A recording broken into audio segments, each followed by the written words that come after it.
Hello, everybody, and welcome to another episode of Via the Void, episode 4, a bi-weekly Warframe news podcast with my good friend Age Nightroad. Say hello, Age. Hello.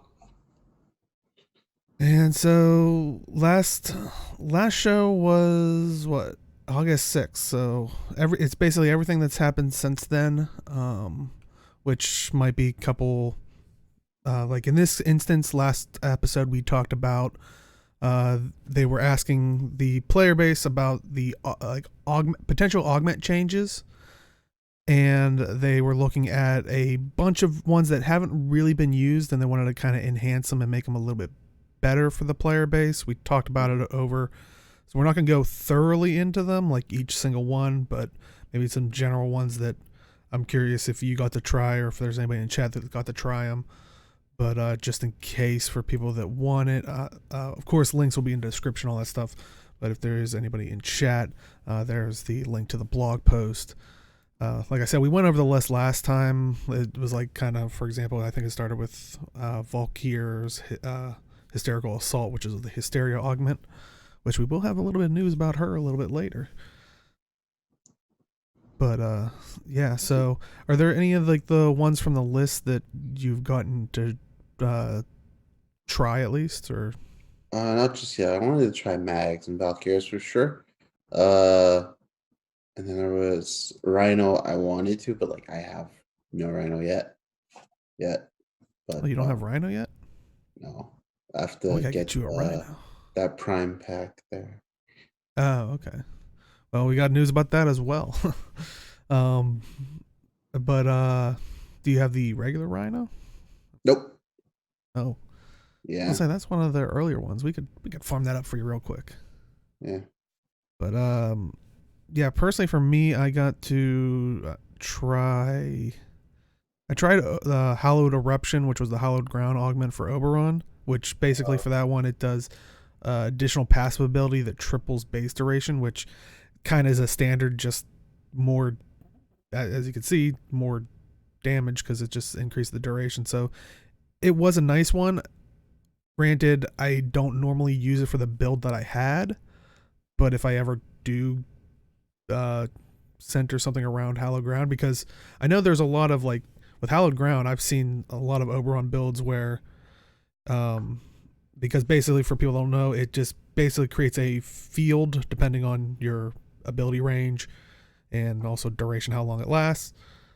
Basically creates like almost like weeds or whatever you want to call it, depending on how you die it, and it just ticks damage on enemies, radiation damage, which has saved my butt a couple times for new players or maybe players that don't know. Radiation, as radiation hits an enemy, it has a chance of turning them, I guess the best way is neutral, because they could still attack you, but they could also start attacking their own former allies, I guess you could say.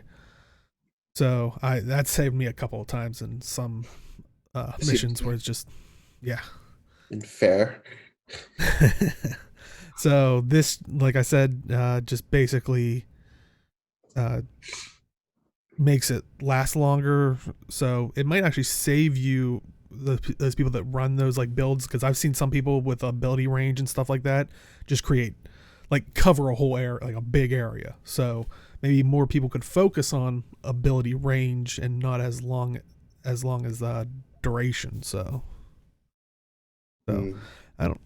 Overall, I thought it was a nice one, and I think I think basically when we were talking about these last week, it doesn't seem like any of these are like nerfs or adjustments. It just kind of seems like they reworked it to make it more enticing to try out. Like I tried the Hydroid one, which was for Tidal Surge. It just increased the immunity buffs, which was, like I said, this didn't really change the already existing mechanic for it. It just allowed it to happen longer, which helped with survivability and stuff like that, which I might have to go back to, because originally I was thinking about that for my kind of quote unquote railjack sky pirate, space pirate type thing. Was making kind of a like support kind of Hydroid where I could help allies, because the nice thing about title surge is when you surge through them with this title impunity, it also uh, wipes out conditions off of you and whoever you pass through. So you could really help your allies. And also, his other one I was going to use was Undertow. It basically, if allies are in it, it will heal them as well. So it's kind of like a nice support, helpful thing. I know originally I ditched the title impunity or the title surge one just for energy, like for the build itself to get, I think, more energy or something. I switched out for a reason. I forget why, but I had to make room for something else that would be helpful. But I don't know. I might have to play around to see if I can pull off both of them as well. Okay, I see. But I'm trying to see if there was any others that I.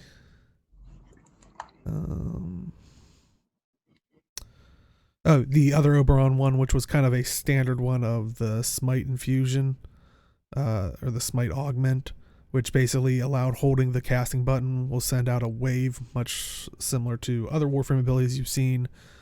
Like I said, it just once again allowed it. It didn't nerf it or anything. It's not really a damage increase. It just allowed you to kind of charge your ability, which was nice. But those are the ones that I kind of gravitated towards. I know people were liking the Saren ones, just because Saren's great for mass farming, especially like, wow, I almost called it Elder Scrolls. It's at the end the abbreviation is ESO, but since I play Elder Scrolls Online, I keep mixing that up. It's Elite Sanctuary Onslaught, but you can really clear out enemies with that. So, but yeah, overall, so definitely if you haven't in the past, I think this came out last Tuesday. So if you haven't got a chance to play around with them or didn't even realize, definitely go check them out at your syndicates to see if there's one that you can pick up and try out. And also they talked about it we talked about it in the dev stream, but we got to actually from 2 weeks ago, but they actually implemented it. This is a kind of a more glamorous shot of it, but it's basically the new Loadout UI. Basically it functions basically the same thing. It's just no longer a all text list. You can have icons, which they made it so you can also utilize the glyphs that you've collected. So if there's a favorite partnered streamer or content creator, you can use theirs, or the ones that you buy from the market, or the other ones you get like with Prime Access. Nice. You can, so to see that was pretty cool. And you can even favorite certain ones so they stay in the front. And that, I know that was one, because that unfortunately you can't like organize them in the sense of like, I know some people earlier on were like disappointed in it.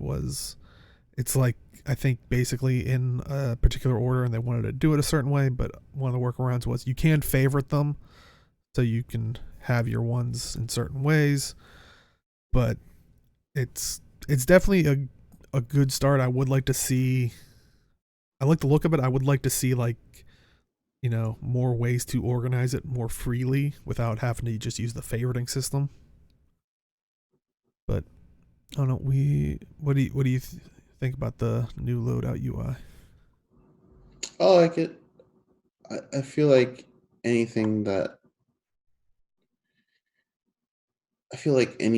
type of system where you can set up all your customizations is pretty nice. So adding the glyphs is a pretty nice, in addition to everything else. So yeah, definitely. But yeah, any other thoughts on the mods, or that was basically the stuff that dropped this in the most recent update? yeah, I just realized I needed to try Mesa because like there's an AoE blind if you reach a threshold. So like that sounds fun. I don't know how useful it would be, but Yeah, I'm not sure. I'm not very good with Mesa. I know people love Mesa, like, but Just not my cup of tea for a frame. But another thing that I think dropped that with that was the next episode of Series 2 of Nightwave, which progressed the story a little bit. And we have like the little cinematic that playing right now. But basically, the story behind it is more people are trying to get infected. Like, apparently, someone showed the location of where this infection originated from. So now all these people are just migrating there that aren't capable of adventuring there, type of thing. And more people are becoming infected with this infection that Arlo has been spreading, type thing. And so much so, and at the very end, they're saying Arlo is going to break his silence and speak. So there's murmurs of he's going to address his followers, which that'll be interesting. So I'm assuming episode 4 is where it's going to take it up another notch of here's what he has to say. Wonder if he's going to like I don't know. What's that? Y'all look crazy. Well, I'm curious because, he's healing everybody. I'm sure they're going to talk about peace or peace, but that's the funny thing about being peaceful. Not everybody agrees with someone's perspective. So yeah, he's going to stride for peace, but he's going to potentially eliminate everybody or infest them. I mean, so it's like, that's sometimes the odd thing when someone talks about, even in real life, when someone talks about peace, that just means, normally that means as long as they agree with me, because not many people will go, yeah, I want peace, so I'm gonna whatever they want. It's usually, as if they see it my way, which Arlo has a little advantage, he can infect the people and they just agree. Mm-hmm. But I'm curious if they're gonna go that angle of, oh, he wants peace, but it's like, is that really peace if he destroys everyone that doesn't agree with them? Like, yeah. But with the Nightwave update, if you are running missions, just like Series 1, where we had the wolf. Well, first off, it was just regular Grenier, but then the wolf started showing up and when you killed him, you got rep. They did that with these, and actually, thanks to Reddit users Zerost and SJL Gamers, they showed these new people that are going to attack you, and you can see here the Zealot Herald is one of them from the Codex, and I think the other one, is the Zealot Proselytizer. So, and then you can see they're attacking you. They send both at the same time. When you do get it, you get 50 emissary standing. Now, you don't have to capture them like in Series 1. As soon as you down the second one, so when they're both down, they'll just disappear. But I think also you can get it more than once, because I never had this happen in Series 1, so if someone out there has, do let me know. But when these guys were attacking, I was doing like a survival mission or something, and I think they came during the first 5 minutes, and then when I stayed for another additional 5 minutes. So I think it can only happen in incremental extraction point timings. Oh, okay. Kind of, and that's kind of how like a lot of like the reward systems and stuff work. But I had them come again in the same mission, so I haven't had that happen again. So if it was a bug, but like I said, it happened one time to me. Because I was surprised. I was like, I thought I already fought these guys, but okay. Seems good. I mean, yeah, it could have been a bug, because usually it's just one time, yeah, permission. Yeah, because that was what surprised me. Because usually with like Stalker or the uh through the three Grenier, Yeah, I like remember. any of Yeah, those ones, exactly. it's So like you can only have one at a time. yeah. Otherwise, it all cancels out. So maybe this is on a different system. Because they even said that, I remember with season one or series one, was if you have like the Stalker or someone come in, those guys won't spawn. Like the Mm, wolf won't spawn or something like that, because I guess they were all on the same. So I guess these ones are not. So, mm, or they can interesting. have more than once. Because I mean, granted, that would have been even a rarer thing to happen. Was I didn't have like anyone else appear like the Stalker or anything like that, but that's just even rarer to happen. But yeah, so we shall see. How are you doing on your Nightwave? Where? I Oh, I don't see. do Are you slacking? Are you slacking on your homework? yeah. I've never really done Nightwave unless like someone helps me out, I guess. Oh, you should let me know. I've been doing it, here and there. Yeah. It's just like one person's like, hey, do you want to do Nightwave? And like get you the stuff. I'm like, okay, sure. So I was say that I that think last night I hit 29 out of 30, so getting there. What? Basically, one more week. I could probably try to get in a Hydra list this week, but I know that's going to be a crapshoot because everybody's going to try to get in there. Um, so next week I'll have easily, unless all of them are absolutely insane and crazy ridiculous, but I doubt that.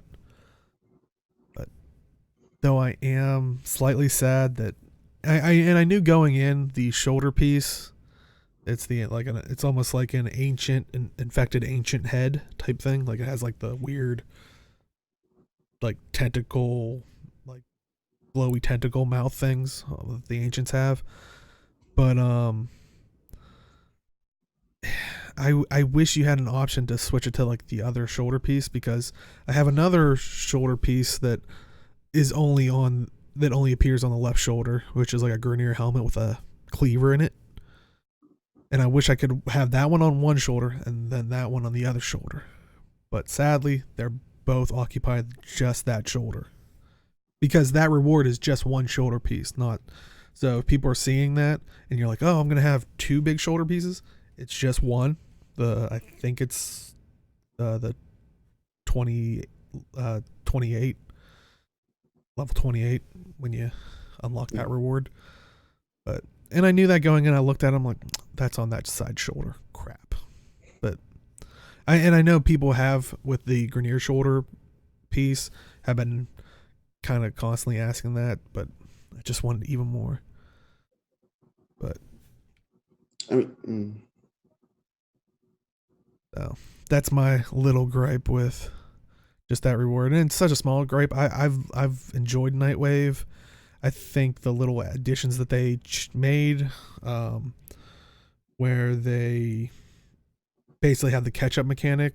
So people aren't familiar. They did it with the intermission, but that was just a show, like kind of further test it. But they took people's feedback from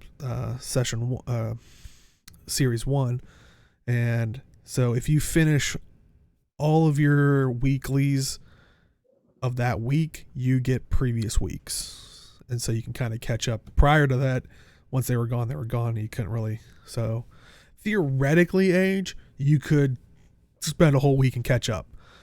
yeah. That would probably be pretty tough, but it's possible.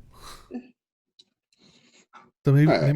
maybe you'll do that marathon. Just Oh, dear Lord. Maybe. Oh, yeah, maybe. We'll see. oh, we got a maybe. There you go. I'll probably try to join you, but see, and I'm not 100% sure on this, but I forgot to turn that off. There we got to see our intro again. I forgot to turn that off. My apologies. Hmm. um,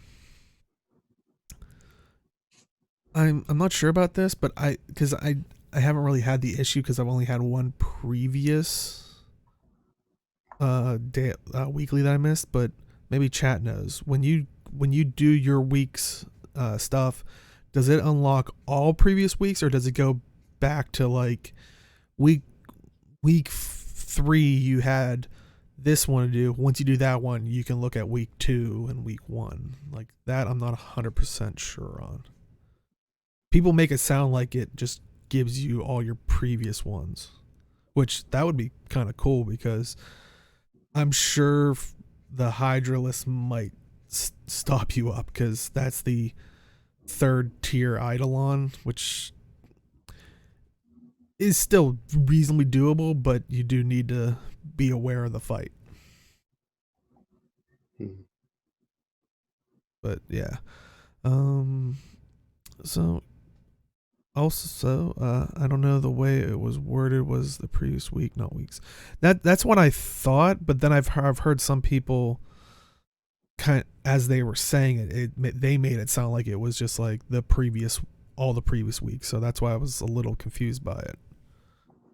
So, but yeah, I guess I'll get to test it, because like I said, I'm planning on not doing the Hydralisk, and I think the one before that I missed was Profit Taker.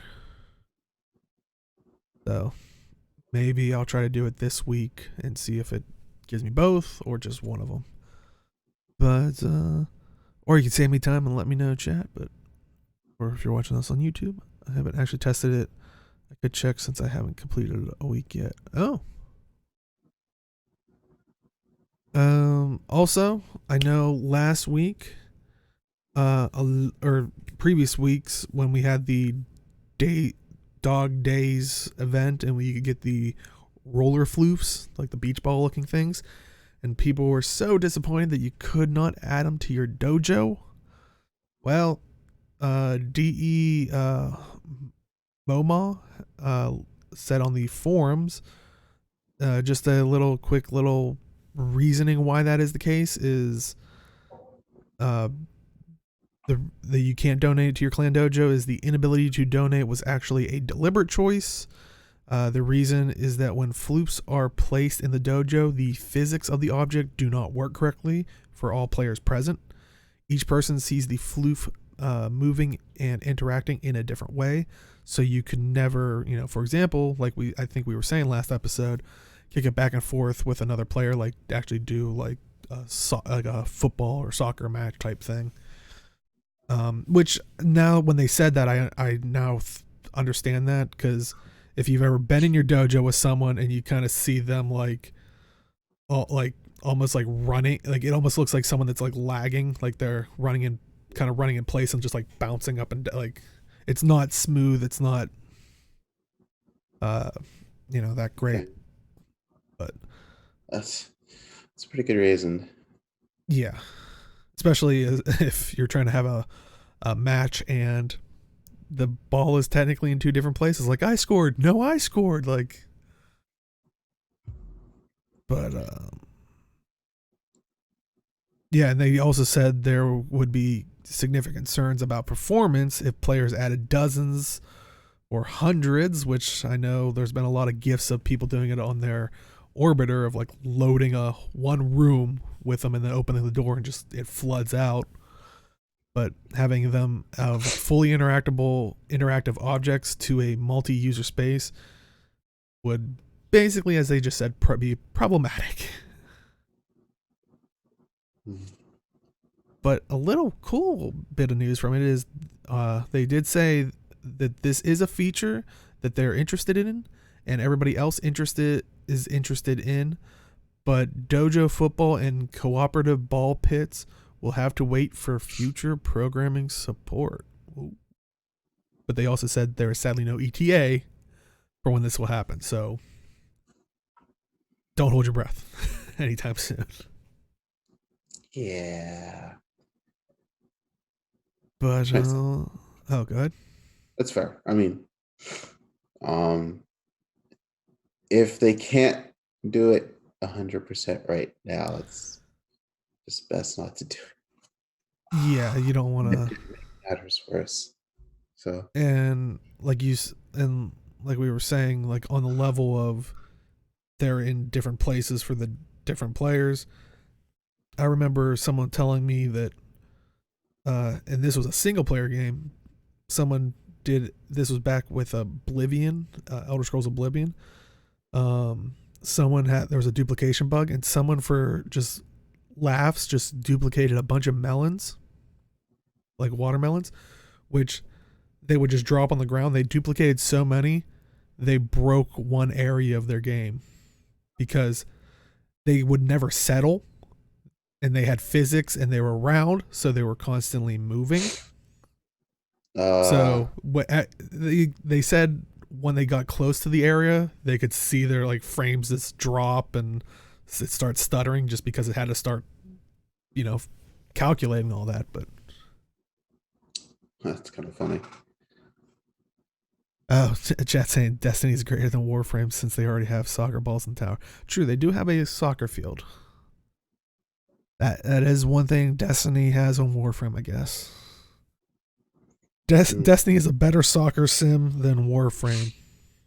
I wonder if that's what Destiny was going for. I don't remember if you can kick that ball off of the platform.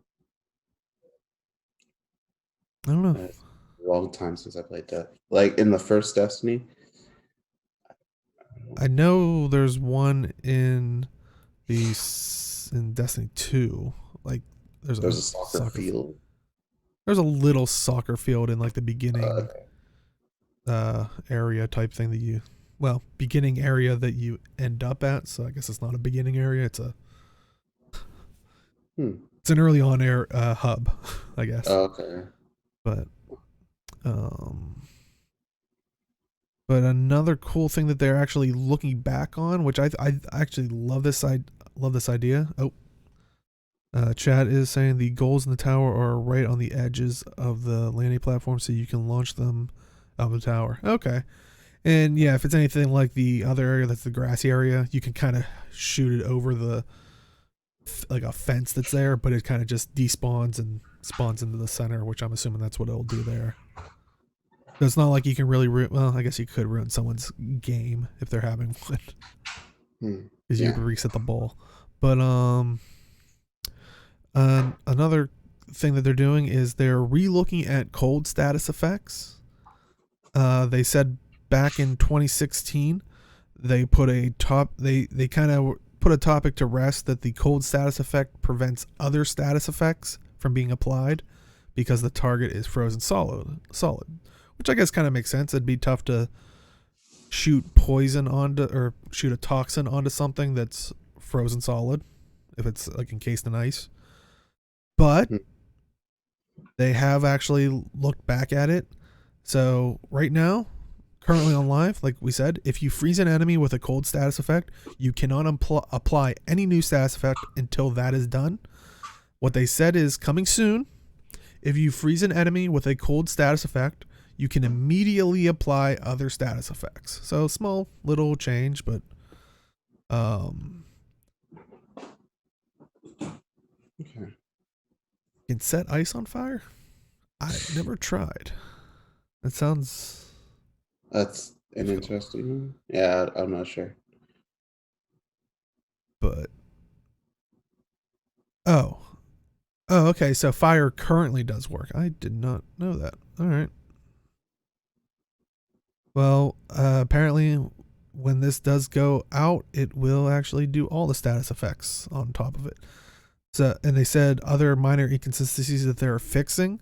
If you hit an enemy with a status effect like Toxin, then freeze them with a cold status effect, it prolongs the duration, but only if you got the status effect in before cold hit. You could never apply a new status effect while an enemy was frozen, which was detrimental in many ways to builds and team play. But these status effects will run their normal duration for consistency after this change while allowing new ones. So basically cold is just going to become another status effect that isn't going to block anything or prolong it, but seems good. I mean, I get the logic behind the way it is now, but yeah. Yeah, Just like if you're in a party of 4 You have that one person who likes to troll. So it just freezes everyone when you're like playing, I don't know, One of Saturn. the radiation Yeah. um, So sorties. Oh, seems radiation sorties are scary times. hmm. But yeah, I didn't know cold blocked other effects until I saw that post, and I was like, oh, that's awesome. But yeah, like chat's saying, it's great, just especially because it's just we do have a, I don't know. It seems like every time I look at like builds, a lot of people, especially with like melee weapons, I feel like stray towards status things, and it really depends on the weapon. But you always want to go after whatever's the higher, the crit or the status kind of a thing. But I don't know. It just seemed like I've seen a lot of, and this could just be the weapons I try to pick up is more status. I mean, what is it? The plague, uh, plague cur path is like quote unquote the best weapon that uses status effects. So I think this is ultimately a good thing. Granted, I don't think that really deals with cold, but hey, if you're running on your frost, good to go. Seems good. Yeah. But And they also did say for some of the warframes out there, this will also change the way Gara's targets and Atlas's petrified targets react. Basically, they now get this new behavior as they deal with cold.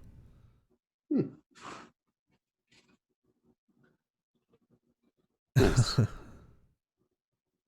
Yeah, it'll definitely help with builds. I can't wait to, especially because like if I know for me a couple of mine are usually like condition overload, which is the more status effects you have on them, the more damage you'll do. So it might have been detrimental if I had cold status on it, which should be not a problem after this goes out.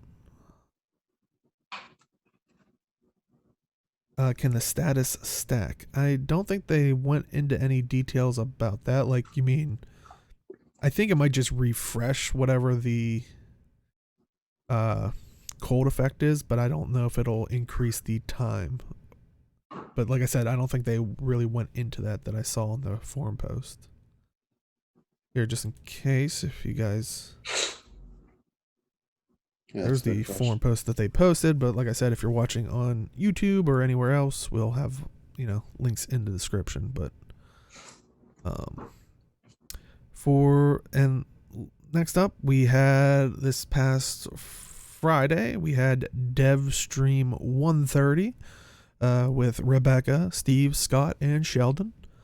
Real quick, like, I don't know, I kind of liked a couple little things that they showed off was they made a executioner soak stats, which was a little funny thing for the Dog Days event, which you can see how many times they were essentially killed or soaked thoroughly, which yeah, and I gotta admit that one, the least one there, that one was annoying, but I think they were saying it was due to just how quick it was, but God, it was what was it, Executioner or something or other, I forget his name, but yeah, every time I saw him, I was like, why do I keep like I started to become one of those people, and I'm like, I gotta take it down, but sure enough, I would start making progress on that one, and then someone else would hit me in the side, or even worse, one of the other people I was playing with would come in and finish it off. I'm like, that was my pearl. But no, I don't know. Like I said before, it was a fun little, I think, festival event that you could get your roller flutes. You could get, I would say some of the more annoying mods, like if you're not a fan of running the assassination mission in Sedna.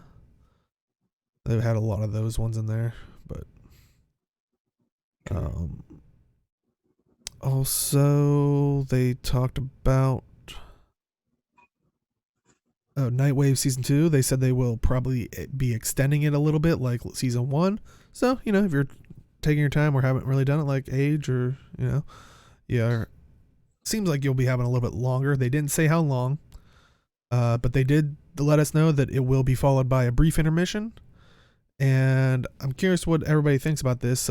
Steve was saying that the next season, they want to have more extrinsic rewards, like lore and stuff like that, alongside intrinsic rewards like items, like I guess more cosmetic stuff like we've seen in the past. Will that? I wonder how they're gonna keep lore. Like, curious what they mean by the extrinsic rewards. I guess more story in the sense of, um, maybe we'll see more episodes. I don't know.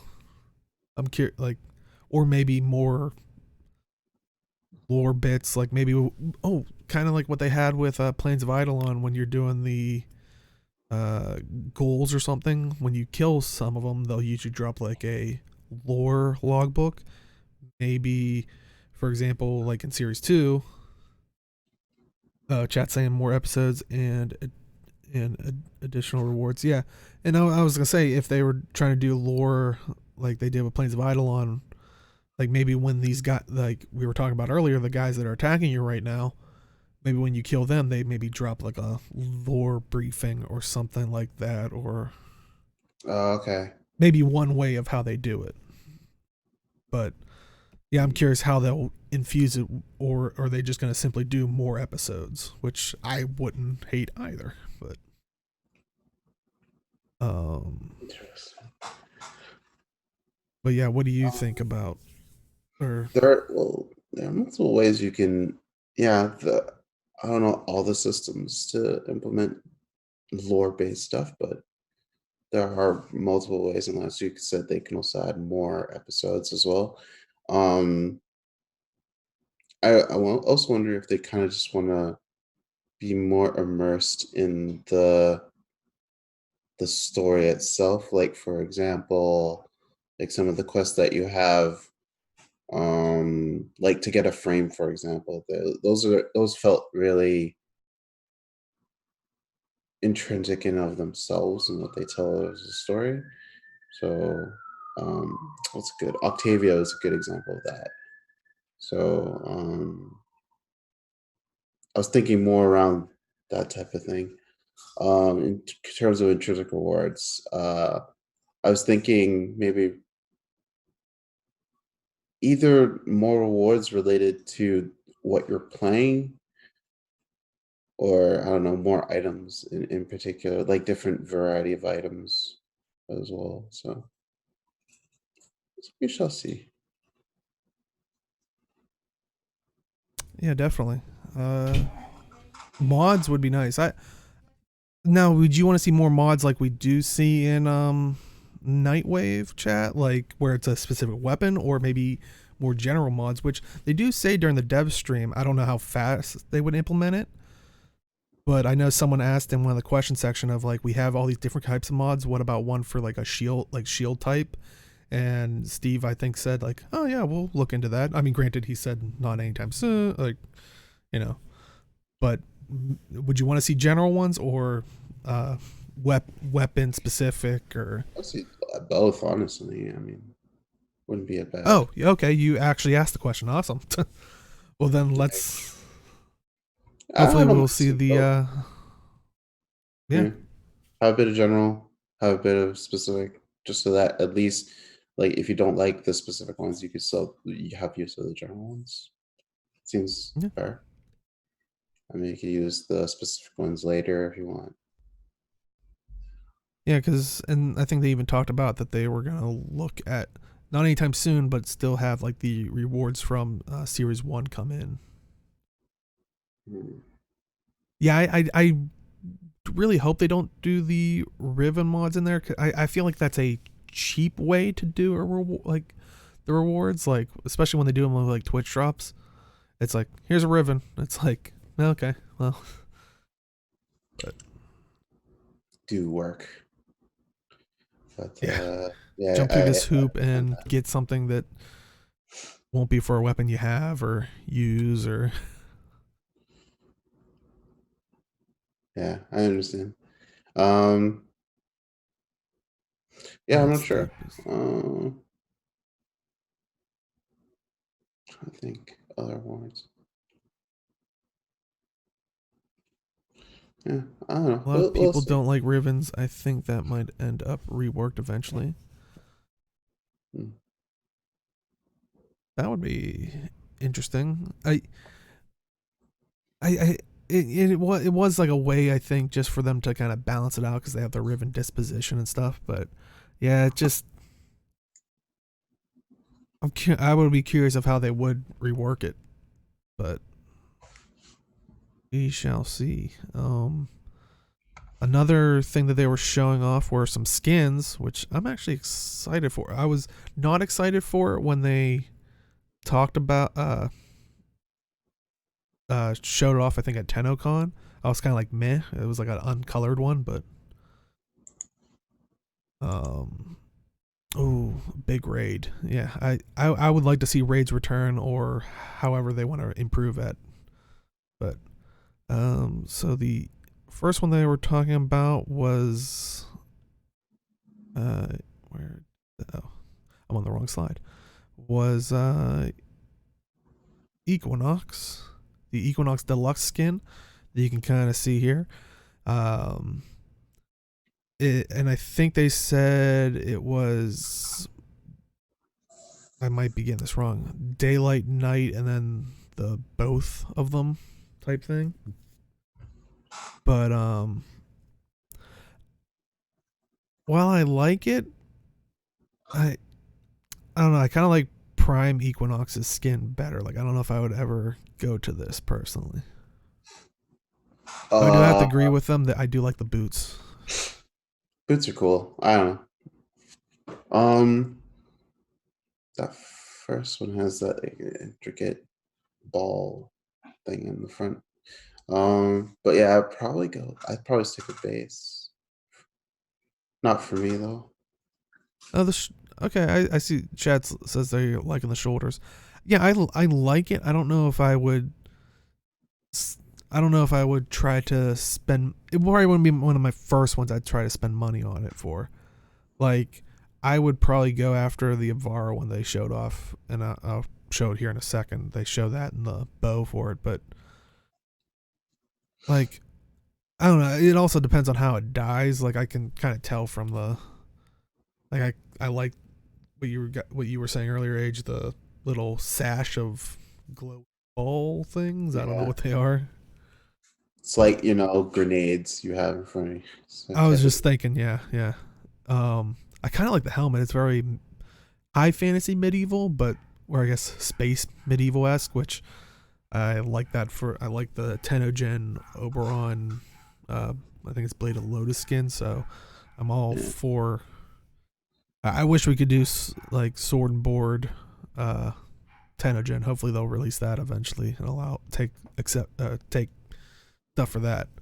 But one of the ones I was excited for was actually the Avara Deluxe skin, and now they've shown off with the dyes and everything like that, which I think that sold it for Whoa. me. Yeah, I think the dye sold it for me because I remember we were talking about it during after TennoCon or maybe shortly after that where they're showing an untextured version. I was like, eh.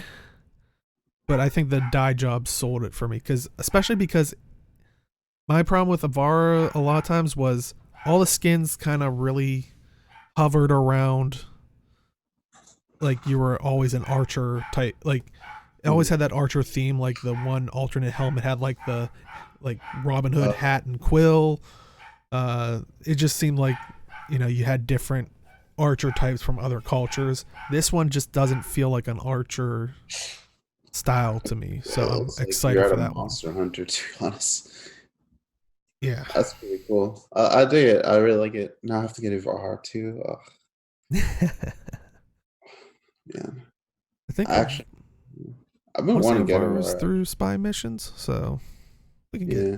we can get you that. Like, look, your list is growing of what to do in I Warframe. want all of the things, but Well, there you go. That's start running relics, trading them for plat, if you want to do it all free.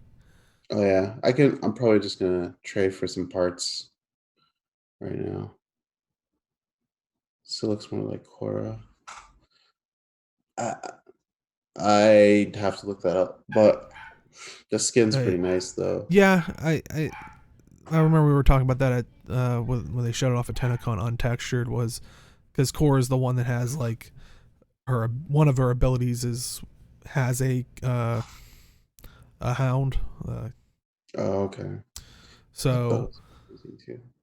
Jeez. it, I definitely see that. I think now that I see it dyed, and because like I said before, when it was untextured, it couldn't tell what parts were going to be dyed where. I'm definitely more intrigued by this, and I don't know. I guess I like it when it's not so stuck on the theme of what it's supposed to be sometimes. Mhm. And it also depends on the frame, I think. And yeah, I think I'm gonna like this one. So, and yeah, and for people that don't know, that's the bow that you're seeing there is for her Artemis bow, which is her fourth ability. So it's not a bow skin; it's just a specific skin for her for ability. In case you see that and go, "Oh, it's cool," but yeah. Also, they talked a little bit more about Gauss, and is there anybody out there that is excited for Gauss in particular?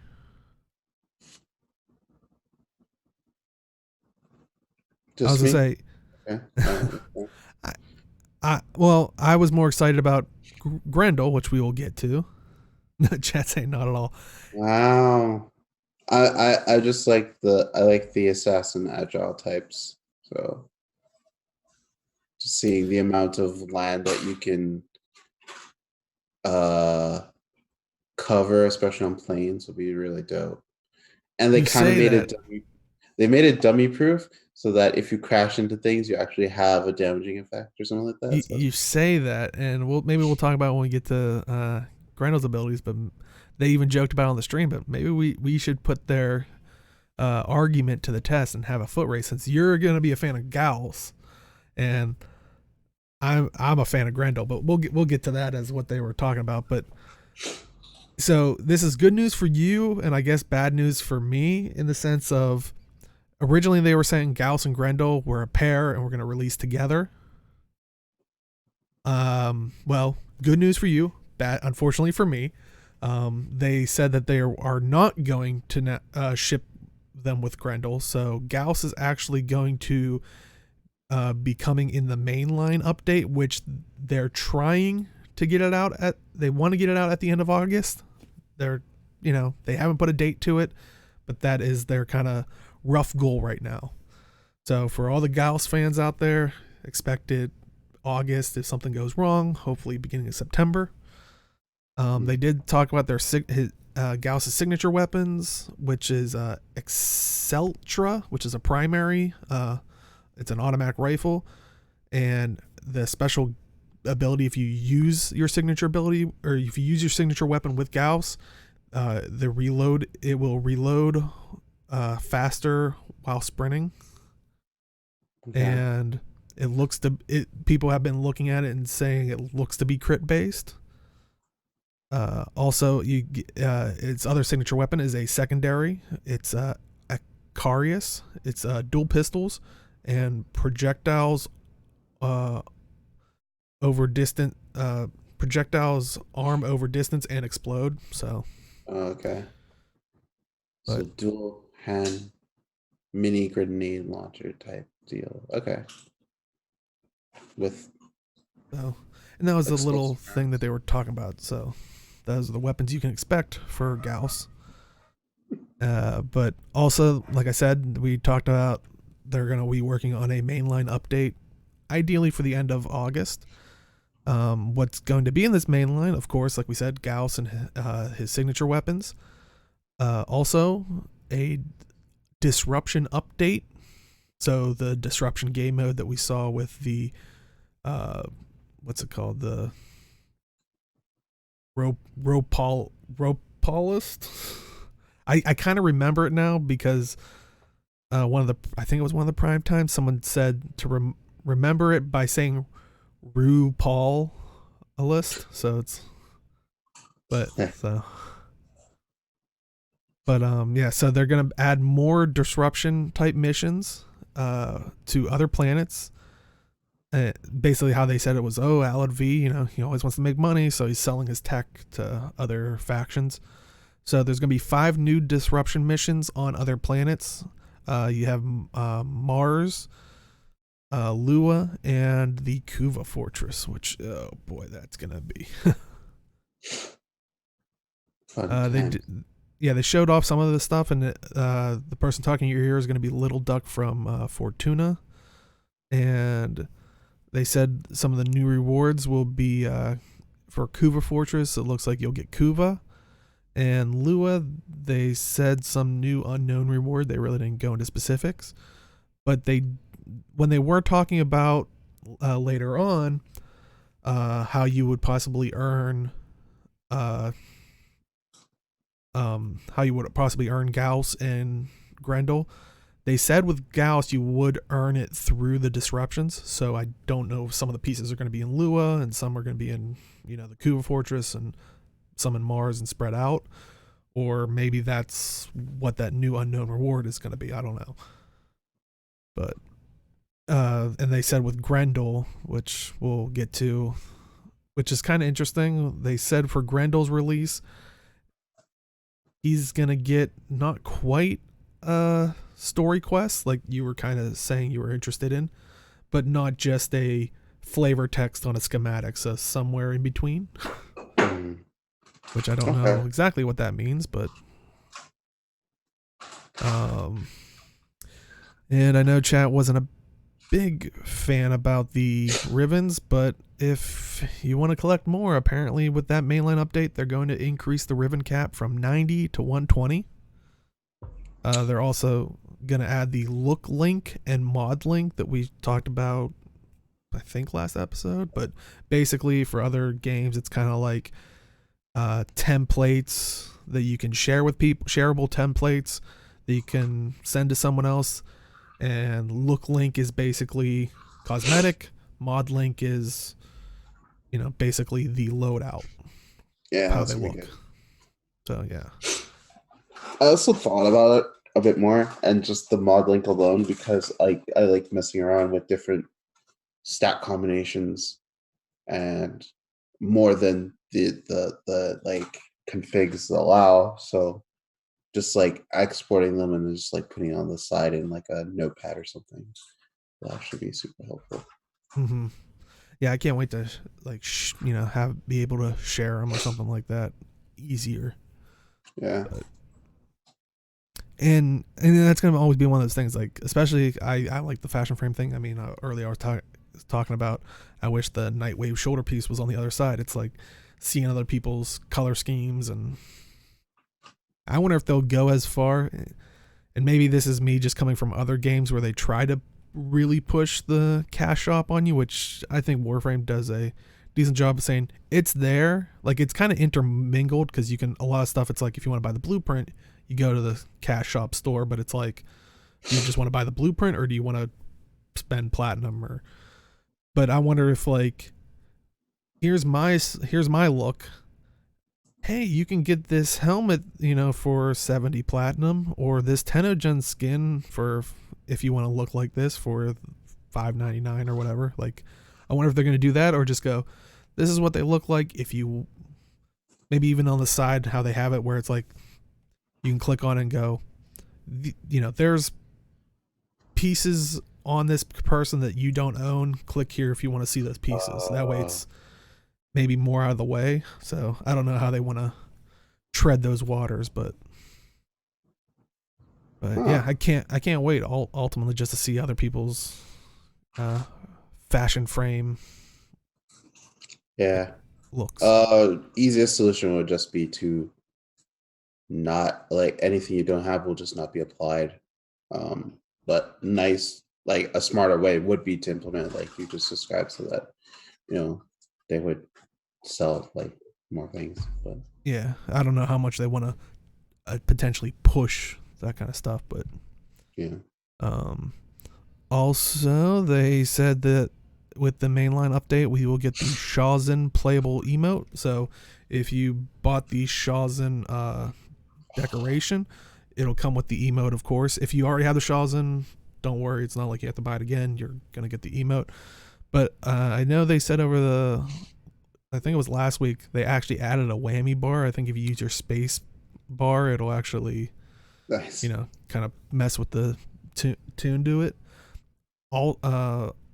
Also, they were saying that for all the Octavia people out there, you can play her baseline with the Shawzin. So they just gave everybody bards. Like I already thought Octavia was kind of like the space bard, but this just kind of No, I am a space cements bard. it. Yeah. Oh, can I do missions? I want to do missions. Yeah, they actually showed on the dev stream. Uh, it was a little bit broken because I think the neck of it didn't match up, but you can actually do it on your Arcwing. They basically flew outside of their railjack and started playing it in space. Oh, that was a terrible mistake, D. I am not gonna. Are Okay, you gonna get in your people are gonna Arcwing and get mad at me. like when you get in your Arcwing and you fly and when you try to stop you just slowly coast? Are you gonna make yourself slowly coast and just play the whole time strumming across like the planes just like Oh going man, like I 2 miles an song for hour that. across the plains, just like bam, bam, bam. I'll play some Iron Maiden or something. I don't Oh, I want to see that. I'm not gonna lie. know. But actually, talking about Plains of Idle and stuff, they did say the Shawzin will have reverb with the environment. So depending on what environment you go to, it'll actually have Really, different acoustics. And yeah, yeah, that's yeah. what Chat was saying. The fret hand was floating above the instrument when they did it. I, I So really love. I really love how they're selling this shamisen. It was like just a decoration, and then you could play it, and then now I can play it while in space. I love it.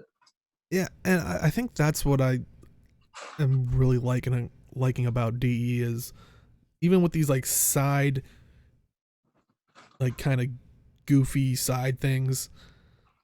I've said it before. I when I was first starting to play Warframe, I was trying to get other people to play. I was like, all of a sudden, I'm doing Cephalon Sagas, which is basically like missions, which is basically like Pokemon Snap from Nintendo. Now they basically put in Guitar Hero, and before this was just a decoration. It was not like, but now it's like they got their like music guys on there putting in a whammy bar to make sure it works, and it's like there's different octaves like they were cycling through there. You might be able to see it on the thing, but there's different.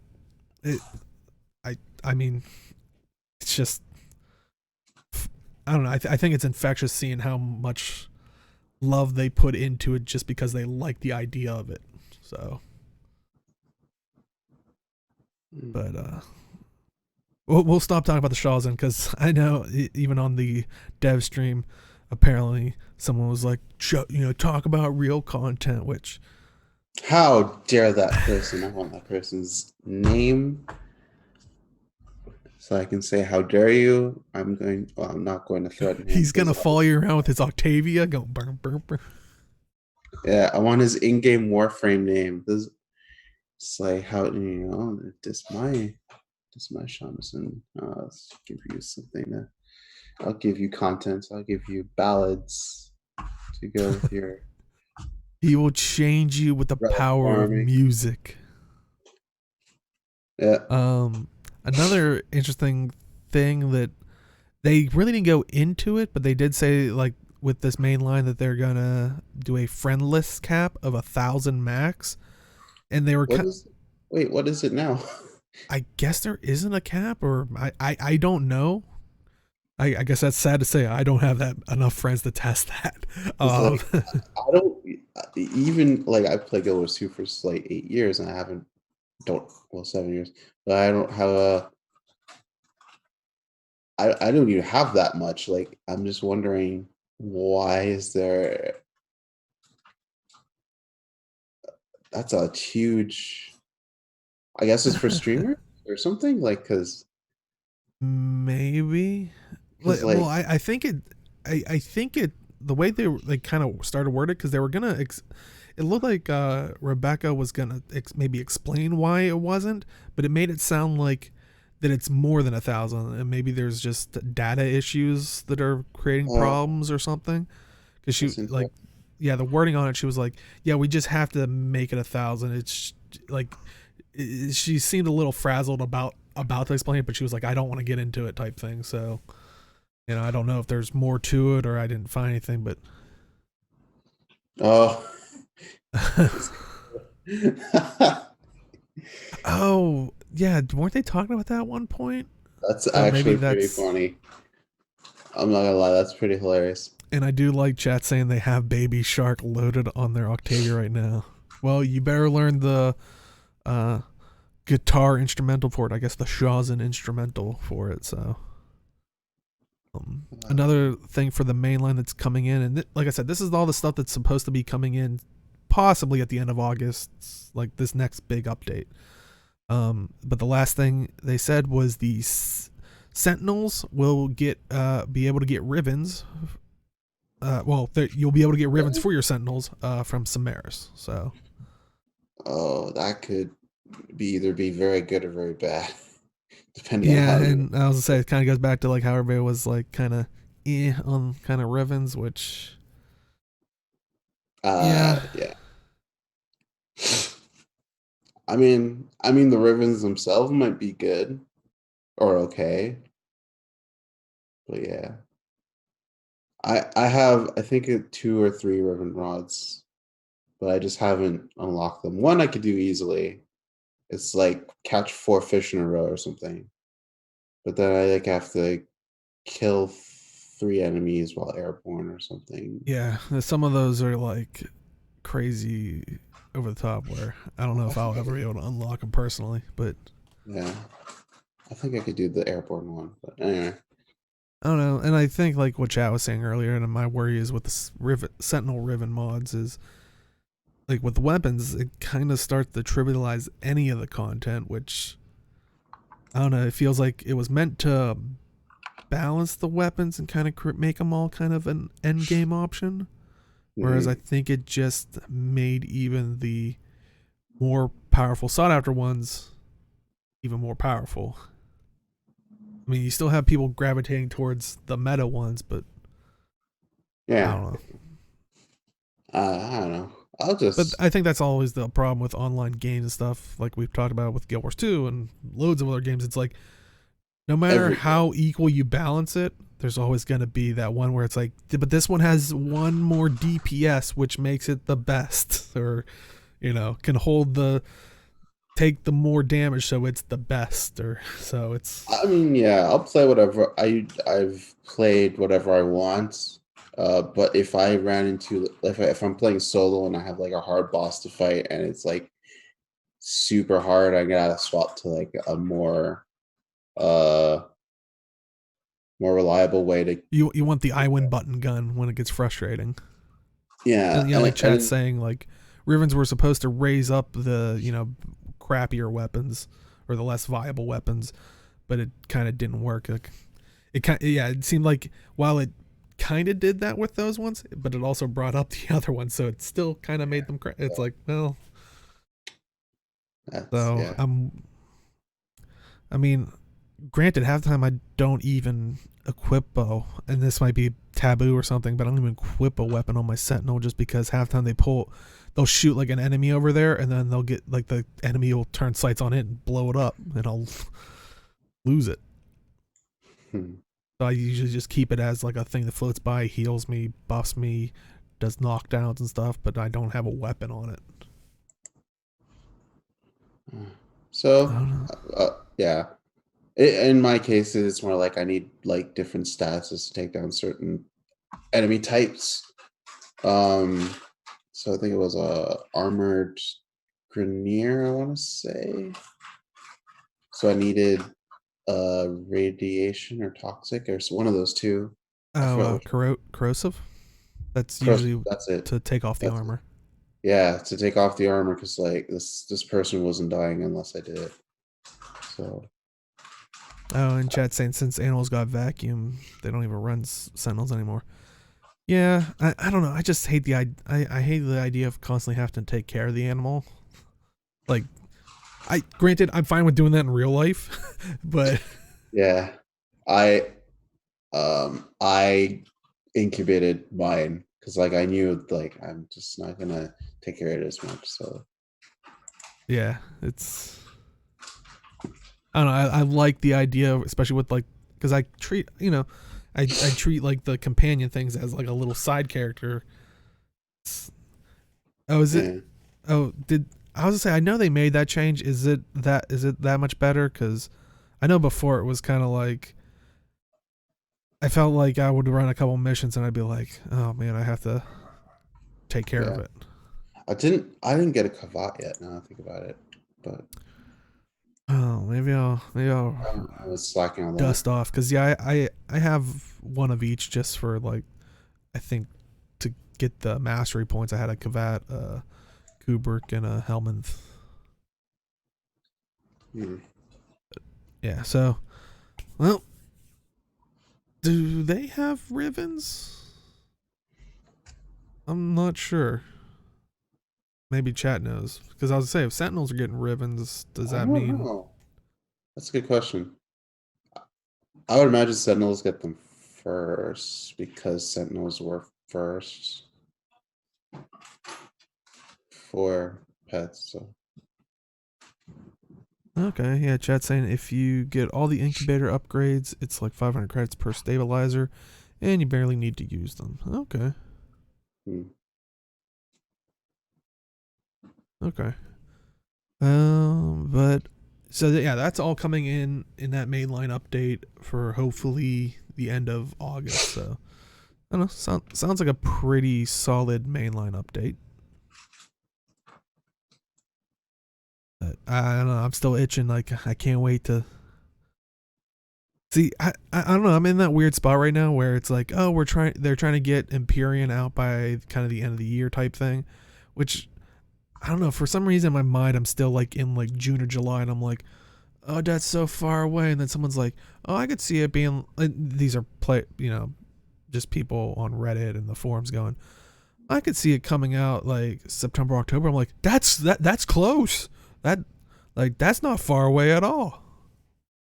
If there's no problems, but and granted, like I said, that's just people speculating. But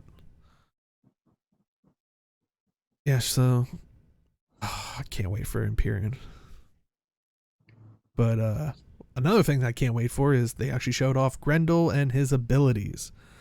So I kind of cut up all the pieces of each of the abilities and put them together from the dev stream, and you'll see it playing right here after they spin our thick boy around a little bit. But so his abilities, his first ability is Feast, which basically eats an enemy, and apparently you can hold one to throw up all the enemies for toxin AoE. Now, they did say in the stream, so far, there is no enemy cap. But something tells me, well, I don't know, it has its own self-regulating thing because the more you consume, you have to basically, it requires more energy to keep them in there. So eventually you'll run out of energy. So maybe there's no enemy cap because it kind of is a self-regulating thing. Unless someone helps you keep energy, I guess. True. I think at a certain point it would diminish faster and faster, but I don't know. We shall see. But like I said, right now there's no enemy cap. But the 2 ability is Nourish. You saw it right there when he consumes an eaten enemy as a buff. So when it kind of did like the little foot stomp, that was it consuming one of the people, and it will let you know I think on the UI which person's like in the one that's going to be consumed. But when you consume it, you'll get armor buff, energy buff, or it looked like sometimes a toxin AoE. And that buff I think goes to everybody in your party, so it is a self-buffing thing. Uh, This Chad is why you saying, want to race, huh? yeah, Chat saying there is going to be an enemy cap. I can already tell a ton of ways to manage the energy enough to make it a broken ability with no cap. All right. That's what I was thinking, yeah. There's like either like by yourself via mods or just like having another Warframe or two to help you out maintain energy. Whoops, I accidentally had that part latched on there. No, don't mind that. It should hopefully stop playing after. There we go. That'll be for a future part, but I have a separate video for the Railjack stuff. But also, you got Regurgitate with its number 3 ability, which you saw earlier, kind of just spits out and throws enemies at other enemies, so you basically use them as a projectile. And then 4, which is just gonna be fun, and like we were talking about, that's maybe where we have our little foot race, is called Meatball. So you turn into a roller, basic kind of rollerball type thing that eats enemies you get near or collide with.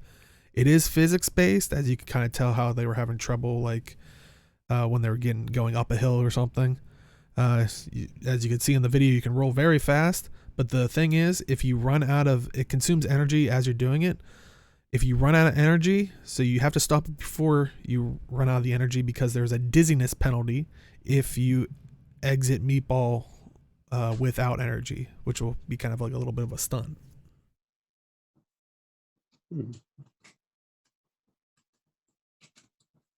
Oh, okay, so you're saying eventually there might be a cap. Okay, yeah. They kind of did that with, wasn't it Revenants? What were they called? Minion type things you could. I know a lot of games that kind of just, I mean, we've talked about in the past, like what League of Legends likes to put out, quote unquote, broken characters. So a lot of people speculate it's so people will buy them, or. Yeah. But that's what kind of chat's hinting at is, they like to release them slightly broken, and then, which, I think we've also noticed, it's like they get into a state where they like it, but, there's no test environment like live, which then everybody also, starts min-maxing it, and if you the just have cracks like start a showing. cool, Go ahead. like frames are different, like font abilities and things like that. So it's like it has that cool factor. So it doesn't really need the balancing thing in and of itself. So, in my opinion, But yeah, what are you thinking of Grendel? I'm ready. that's more interesting than I thought.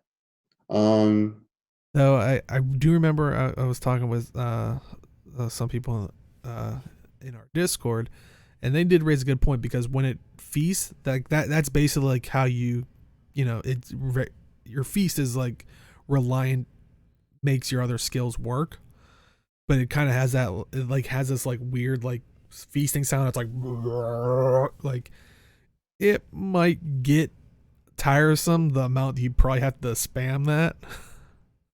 So maybe especially maybe for other players that aren't a Grendel fan. So I wonder if there's going to be some way to not hear it, or.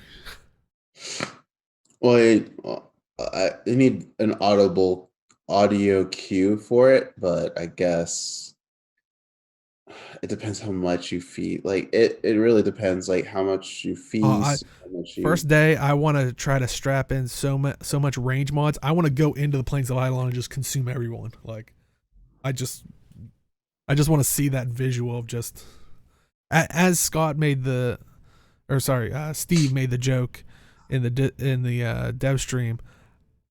I like, he made the Thanos joke of, he was like, Mr. Stark, I don't feel so good because of how they look like they're dematerializing. Oh, yeah. I want to Thanos the Plains of Eidolon. Like, I want to walk in and just like and just suck everything in. So I'm definitely gonna just for, I don't think it's gonna be useful, but I'm just gonna want to see slapping range mods and stuff in there, just see what I can do. But yeah, I think we'll have to have a little foot race to see. First off, I'll have to get good at this. Oh man, I accept the challenge.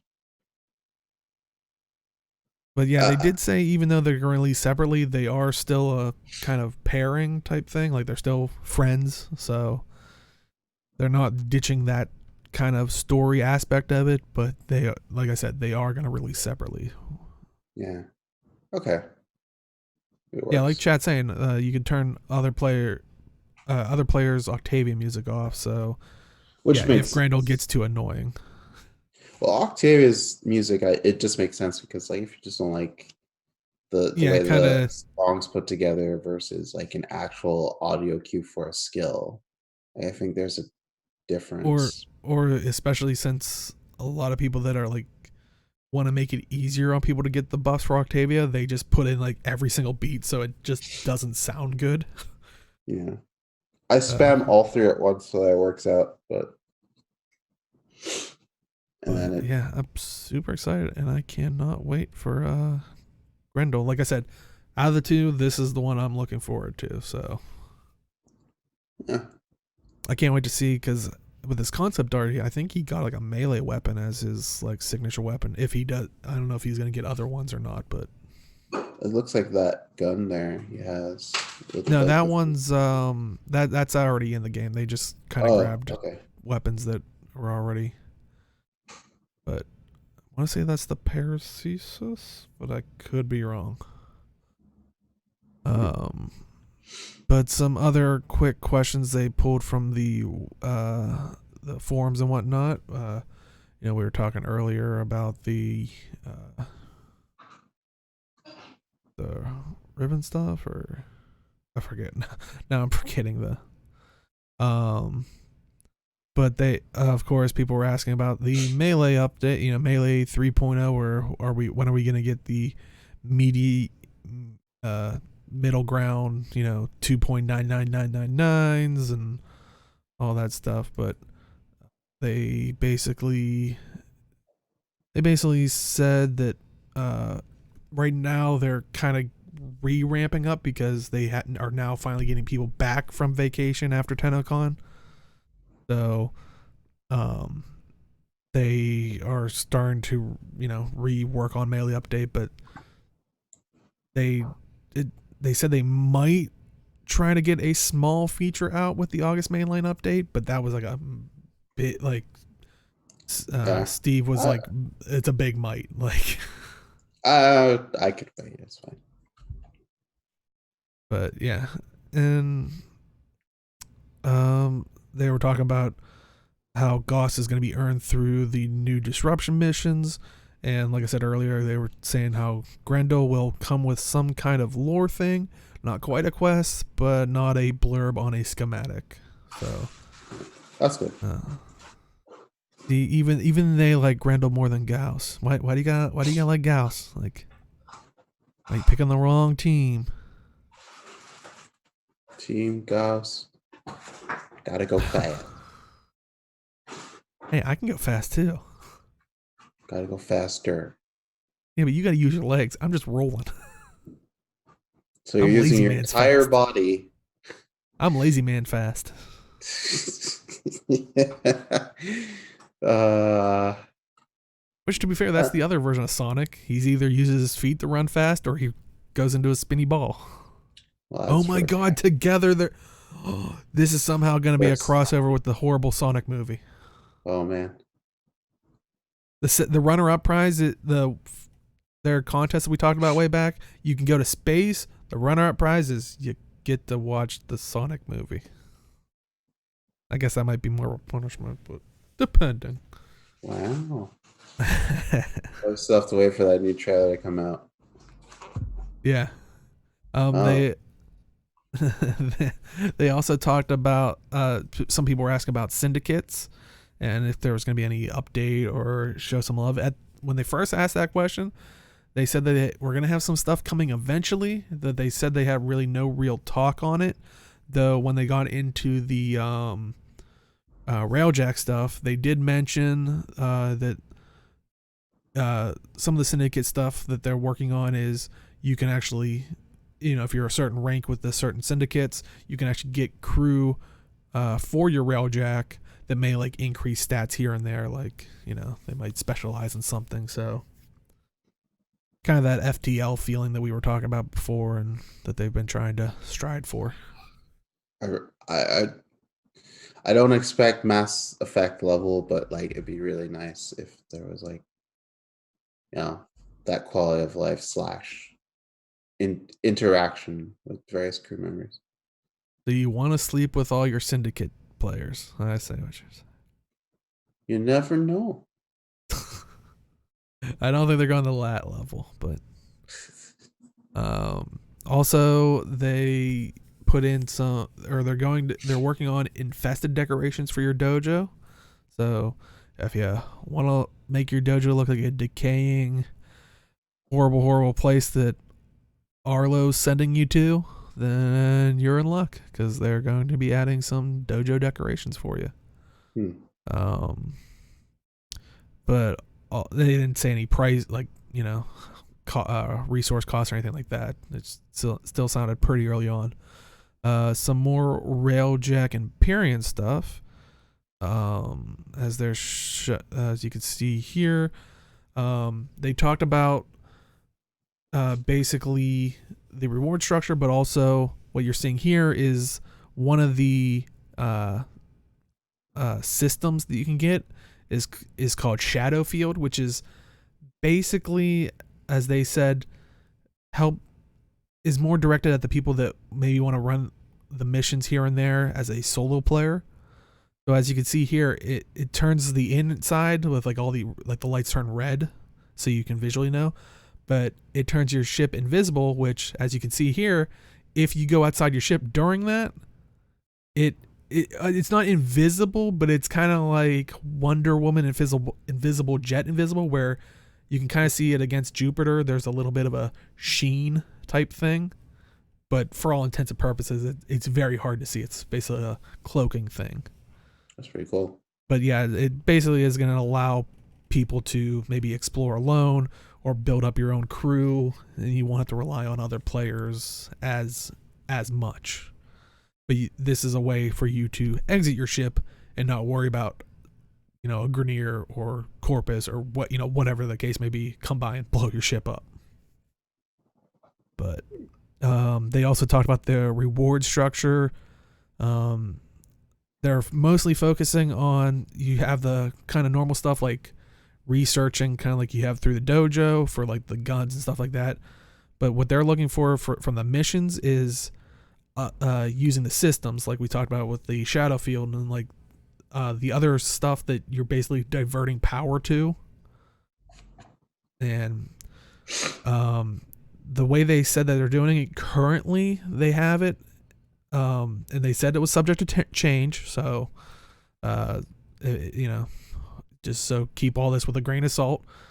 They're looking at, for the systems alone, we're going to see more of a different quality type thing.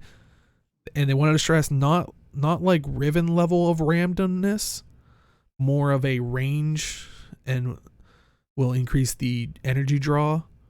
So I would say it makes it almost sound like you have your regular mods where here's your stat, and it can go from, and it's probably gonna be a smaller range, but like just as an example, like you have your regular mod that you put on your Warframe where it gives you more health, and it goes from, I don't know the exact numbers, but plus 10% to plus 300%. Now it sounds like here, and that will require more energy. What it sounds like here, it's going to do is when you complete a mission, you randomly get this, system. Maybe it's for better damage from your guns or something, but it will randomly pick something at that level, and maybe it only varies from 3% to 7%. Like, I'm just throwing out these numbers. I don't know if there's any official, but there's a little bit of variation. But say the closer you get to the 7% marker, it's going to cost more energy to go into that one. So it's going to be balanced that way. It's not like, if you want to be a min-maxer, you got to get all perfect things. So it's not going to be the most damage for the least energy. It's still going to have a bigger cost to it. But also, they did say that they didn't want to leave it strictly to RNG. That they said that you will also be able to increase base stats itself, so it's not solely based on that system alone. So,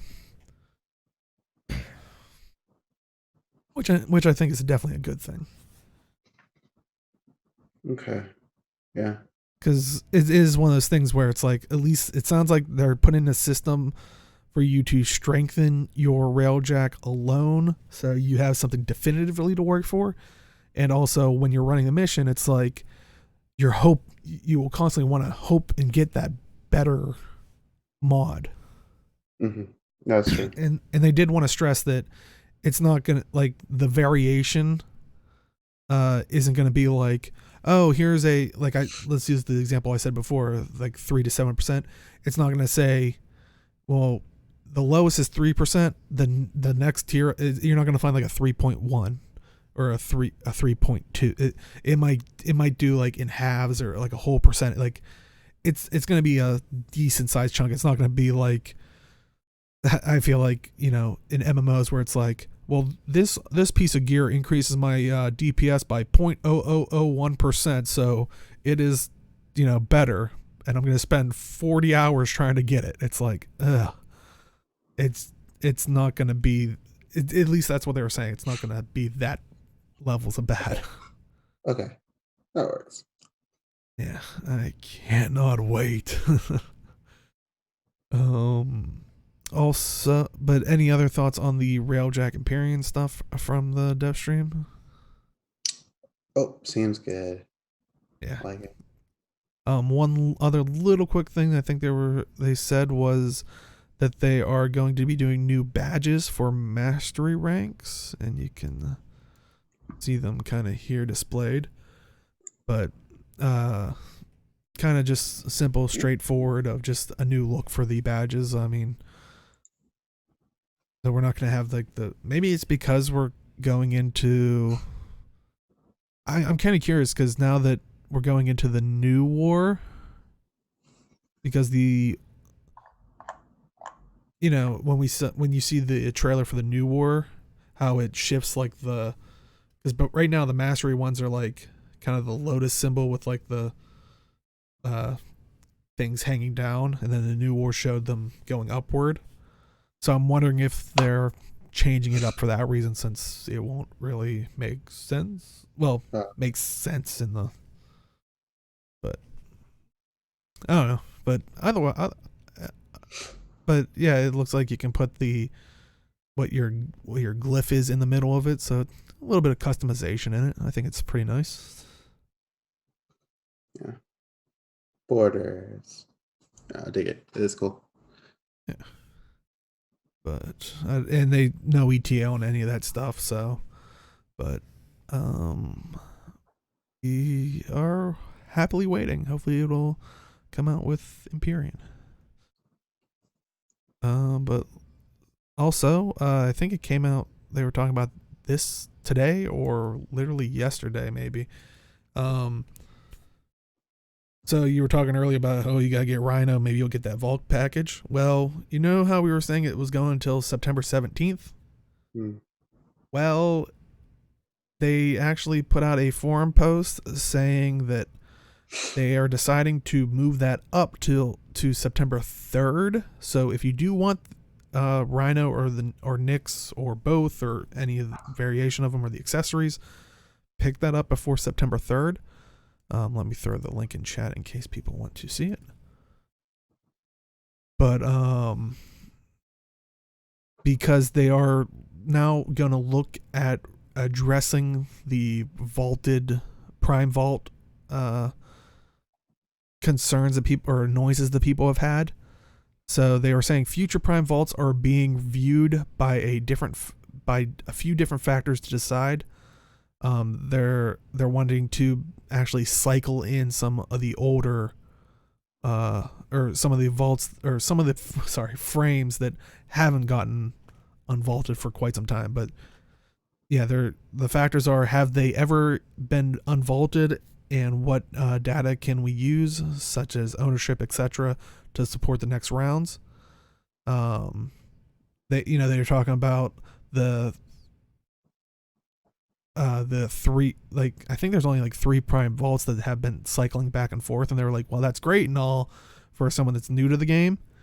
For the veteran players that, you know, want to go after some of the other stuff or buy the things, they can't. Or, you know, it's going to cost them more money to do the platinum because it's so hard for the relics to exist since they'll be vaulted. And that's the important thing to know. While we might be talking about packages that are, you know, cash exchange, when we talk about prime vaulting and when they say they're going to unvault it, that means that you can then gain those relics in game to get those prime frames. So you can get them for free, or, you know, through playing the game, not just through the cash shop. But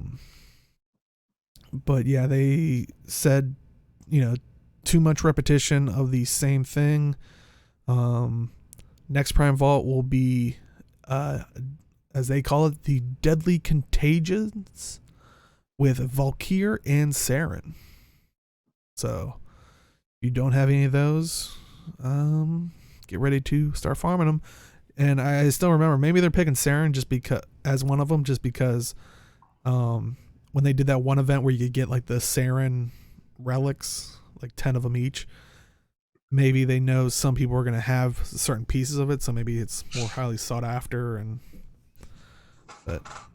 do remember that these usually come with the weapons that also released with them if you get the bundled versions, and like, so I don't remember what the weapons for them were, but you can expect those to be unvaulted as well. They also said another big change they're discussing is geared towards the oldest content at large.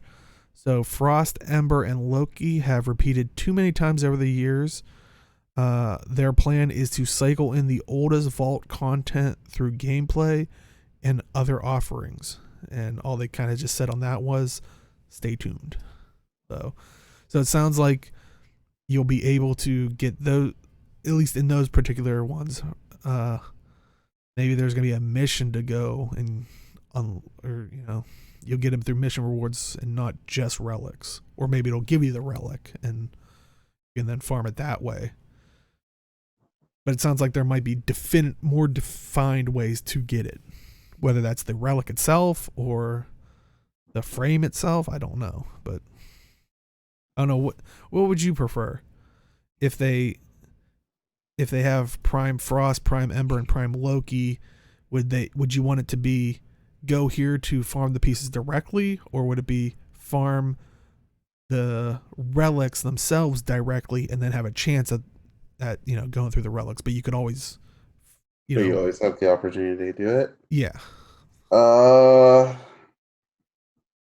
Maybe this is how accessible they want it to be, because like just farming for the parts themselves, it's more accessible than actually you doing the relics, I guess.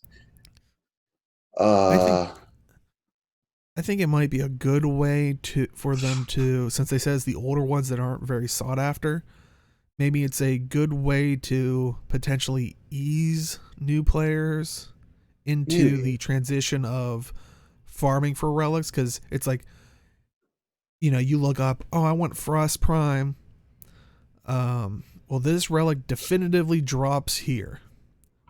And so it's teaching about the relic system, but then now you're like, oh, well, now I want to go after Oberon Prime, but that's not one of these specific, you know, definitive ones. Well, it has a chance to drop in these missions, but maybe you kind of know this, you know, how things work. I don't know. I'm just throwing it out there. So instead of like a chance of dropping the relic, you want 100% chance you will get a relic with a Frost Prime part in it. It'll give you the relic that the Frost Prime's in, and then you'd have to run a relic mission, so it slowly teaches you that system. Yeah. I don't mind that at all. And yeah, trust me, Chad. I would also prefer them to farm the part straight up.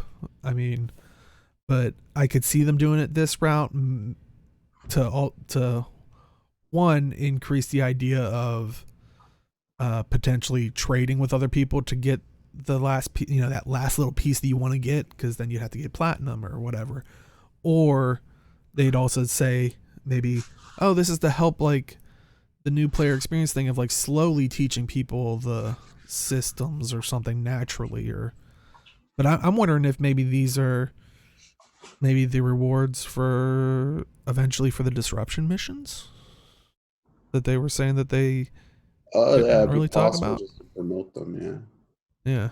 Or maybe it will be eventually, because I don't know, the way they were wording it maybe sounded like it was a bit off, but and while the disruption missions are supposedly coming at the end of August, maybe that's a little bit too soon. But yeah. So like I said, if you're wanting to get Nyx and Rhino Prime, either through the bundles or get the relics, you have till September 3rd instead of September 17th. So, but All right. also they have opened up the TennoGen factions to a couple more. So for people that don't know, TennoGen is basically like fan create or community created, or specific content creator, skins for weapons, frame, armor or whatever you want to call it.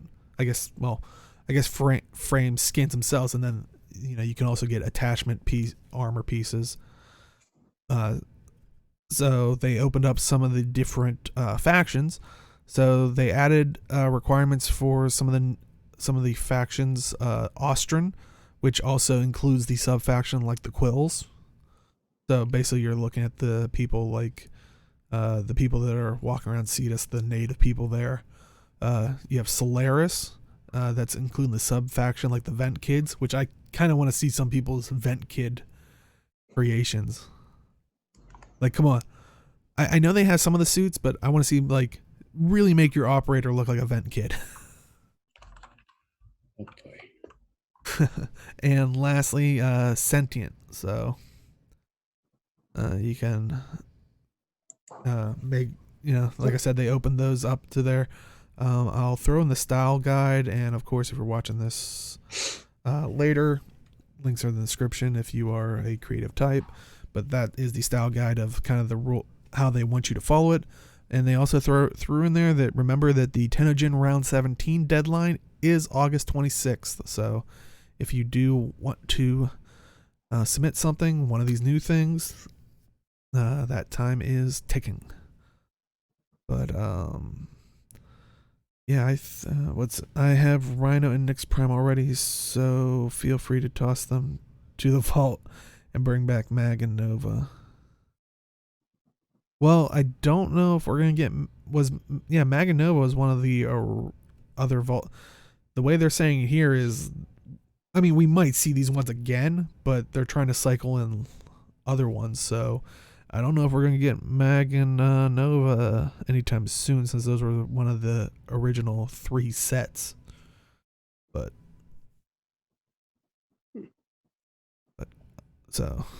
you never know. Maybe they'll even match them up with different things. But yeah, so I think that is it for this week. So Age, where can they find you? Wait for my Twitch or YouTube at H Night Road. A lot of stuff. Not a lot of stuff going on right now. Or you're working on like the site and stuff too to make it a little bit better. So really annoying. Like I didn't think RSS feeds with WordPress would be the hardest thing in the world. I thought I would just have. I'm not gonna get into it. Sorry. Essentially, it's harder than I thought, and it should have been really simple. I'm just gonna look for a simple way. If not, I will make a simple way. Um, but yeah, ideally, we have RSS feeds on our site that if you guys like plug into your feed, like whatever you use, it should work. We're trying to get them on the major platforms, so it'll be easier to find in yeah, that so case. if you want an audio version of this, we have the audio version on our website, which, like Gage is saying, there's the RSS feed that you can plug in to your podcasting app of choice. We're currently trying to get that and also Talking Squid, and then eventually other stuff that we do onto other Yeah. podcasting things naturally. So, uh, as soon as I can figure out a way properly to do it, I will let everyone know. So, yeah. Awesome.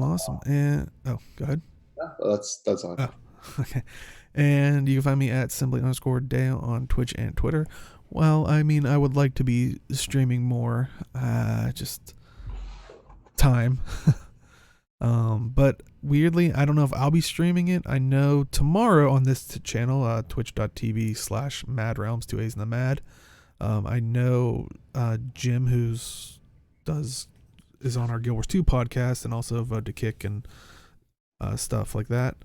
I think he's gonna be doing a Guild Wars 2 of one of the new Guild Wars 2 events that came out. That's just basically farming champions, which I might try to join him for that. I don't know. It really depends on work and all that stuff. Yeah, and I also gotta go kill a Scrid apparently to get my random Blackline skin or something. But oh yeah, that's true. I forgot about that. yeah, but like I said, that'll be tomorrow. I think kind of around 7 or 8 p.m. Eastern time. But if you're following us on Twitter, we'll tweet it out from the @MAAD Realms, 2A's in the MAAD.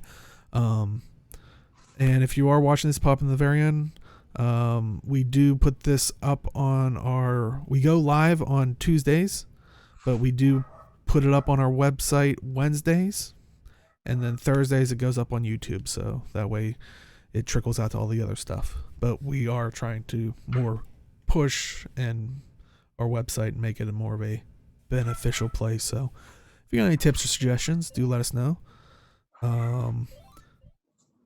But yeah, that seems like that is it for this week. So I'll let you guys get back to Nightwave stuff, and we'll have to get Age his Nightwave stuff. But yeah, we'll see you right next time. Take care.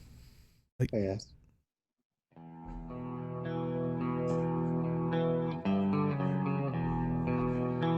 Farewell, Tenno, until we meet again.